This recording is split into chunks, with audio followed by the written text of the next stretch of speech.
Hello, magandang hapon mga kaagri. Ah, ang araw ngayon linggo, August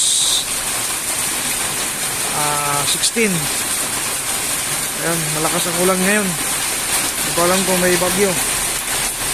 Ayan o. Tapos pansin nyo dito sa kalsada, ano na naman, nag-uumpisa na naman siyang bumaha. Ayan, baha na naman, no?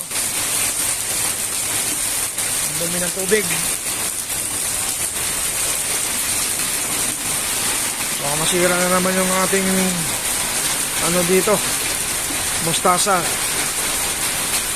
Medyo lumago na uli simula nung nadaanan ng sunod-sunod na bagyo. Baka masira na naman ito uli.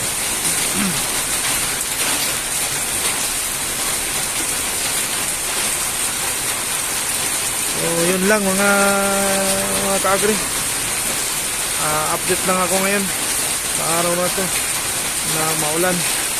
So ingat po tayo lagi. Maraming salamat po.